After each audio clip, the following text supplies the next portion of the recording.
Valérie Excel, bonjour. Vous êtes de la direction du numérique éducatif et on va parler de ressources numériques. Alors, un nouveau projet que mène Valérie en tant que chef de projet sur les référents académiques pour les ressources numériques. Alors, pourquoi ce besoin de référents? Alors, le réseau, il est né il y a près d'un an.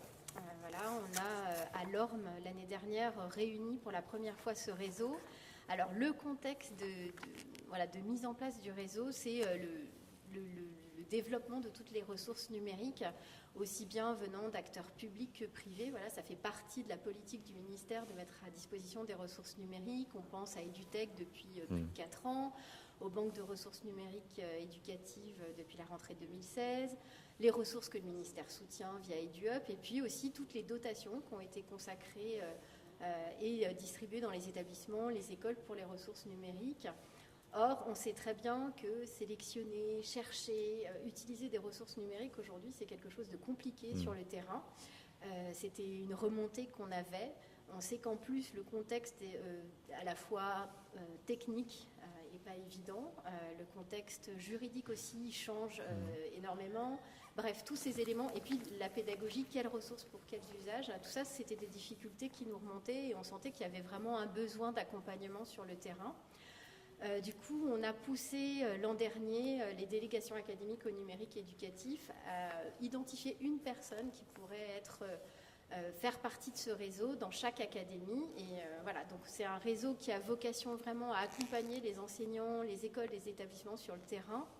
Et l'idée pour nous, c'est vraiment d'essayer de mutualiser des pratiques qui sont mises en place dans certains endroits et pas dans d'autres. Donc c'est d'essayer de partager des expériences à travers la vie de ce réseau.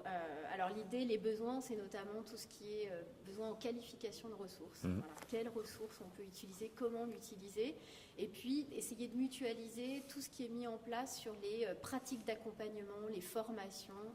Voilà, donc c'est pour ça qu'on l'a réuni une première fois l'an dernier. Aujourd'hui, on fait vivre ce réseau, alors pas au quotidien, mais on essaye en tout cas, on est en contact par des classes virtuelles, voilà, on a un lieu d'échange sur Via Edu, qu'on essaye au maximum de les mettre en contact les uns avec les autres, et puis nous d'essayer d'apporter aussi des réponses, d'être attentifs à leurs questions au quotidien. Donc, c'est un réseau montant, descendant, qui s'adresse aux enseignants essentiellement. Alors, Vas-y, Axel. Oui, donc avec Valérie, en fait, ce qui se passe, c'est peut-être la spécificité de ce réseau, c'est qu'il est vraiment horizontal. C'est-à-dire que le ministère est dans la boucle avec ses référents ressources. On est dans un espace, donc on a un espace mutualisé en ligne, dans lequel il y a un échange sur une parole libre, avec des vraies questions qui se posent. Des fois, nous n'avons pas la réponse et une autre académie va la trouver.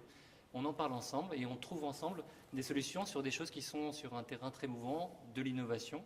Et donc, parfois, clairement, une bonne question émane d'une académie et une autre académie trouve une réponse que l'on trouve très pertinente. Donc, on en discute ensemble et ensuite, on définit une ligne que tout le monde peut suivre et donc qui se propage dans cet espace entre nous où la parole est vraiment libre, en fait. Donc, tout en étant dans la politique du ministère en matière de ressources numériques, c'est un réseau d'échange. Voilà, comme Valérie disait tout à l'heure, on est là effectivement pour mutualiser, échanger notre expérience, nos analyses, parce qu'on est sur des choses nouvelles. Et ensuite partager, tu l'as dit aussi tout à l'heure, sur la formation. On est des fois à s'entraider entre académies, à dire on est en train d'étudier par exemple en langue vivante sur telle ou telle ressource. Une autre académie réagit dessus. Ils peuvent échanger des supports, échanger des choses à ne pas faire, des pièges quand on est en train de s'adresser à des enseignants de premier degré ou second degré, donc il y a des techniques aussi. Donc vraiment, c'est un espace de mutualisation, comme Valérie le disait. Donc dans cet espace, il y a un support de mutualisation justement de tout ce qui a été dit, résumé, synthétique, vous faites des fiches synthétiques.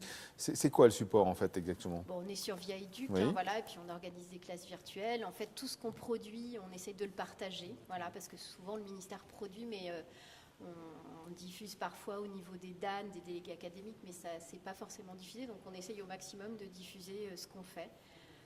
Et puis de leur apporter notre expertise. Je pense à l'aspect juridique. Aujourd'hui, il y a de plus en plus de questions sur ces histoires de création de comptes, des données personnelles, etc. Donc, il y a un besoin de formation en académie et on essaye de leur apporter ça. Et du coup, EduSpot, c'est l'occasion de les réunir parce que les ressources, c'est une thématique importante de ces rencontres. On organise une journée vendredi et l'idée de cette journée, c'est vraiment d'essayer de partager de partager des expériences de formation qu'ils pourront eux reproduire en académie. Voilà, on organise avec la Dame de Créteil un escape game et on espère que eux pourront après le mettre en place aussi. Voilà, on a invité des éditeurs également à échanger, mais en petit comité avec les référents pour que voilà, les choses se disent.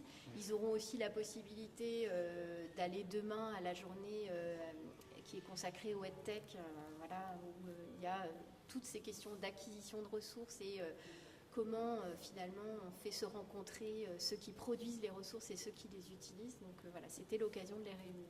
Alors justement, les éditeurs, ils font partie de ce réseau, ils sont à côté de ce réseau. Comment ça se passe, la relation avec l'éditeur? Ce n'est pas une question piège. Non, mais en fait, là, c'est vraiment le réseau, comme Valérie le disait, en fait, on fait intervenir des éditeurs quand on les invite. Mais là, c'est vraiment quelque chose dans la maison, Éducation nationale, c'est un réseau avec maison. un réseau de professionnels de l'éducation nationale au niveau académique, donc en région ou au niveau national, pour échanger sur tous les sujets qui peuvent poser des difficultés en proximité auprès des établissements scolaires, en fait. Voilà. Donc c'est vraiment cet espace de libre-échange et de chercher ensemble une solution. Donc clairement, on passe des informations du ministère vers les académies, ça les intéresse, mais on n'est pas en concurrence du tout avec le réseau des DAN qui existe par ailleurs. Là, on est avec un regard spécifique sur le déploiement des ressources, comme Valérie l'expliquait. Et après, on peut, par exemple, demain, Valérie a invité effectivement quelques entreprises qui sont des fois qui relèvent de la tech, des start-up ou des entreprises plus grandes qui ont une spécificité, avec un système de table donc de speed dating, où les référents vont aller voir ce qui les intéresse. Et là, on se parle très très clairement aussi. Ils viennent avec une problématique, par exemple, dans telle académie. Il faut qu'ils aient la réponse pour quand ils rentrent dans leur académie. Oui, ça a fait l'objet peut-être d'une discussion dans le réseau en disant, voilà, on a un problème ou un souci particulier Voilà. sur C'est cette clair, ressource. voilà. Ça serait bien qu'en présentiel, vous nous fassiez venir. Voilà. D'accord. Mais c'est quand même ça qui nous remonte, hein. C'est souvent les difficultés. Donc ils ont besoin aussi Oui, d'accès à la réseau, voilà, au de réseau. pouvoir rencontrer, dire et partager du coup.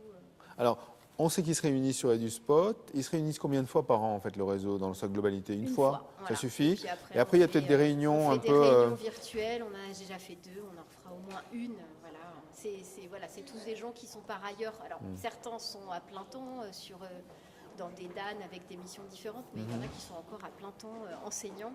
Voilà, donc c'est On a combien de membres dans ce réseau? une par académie, donc ils sont 30. Ok. Bon, merci. Merci beaucoup.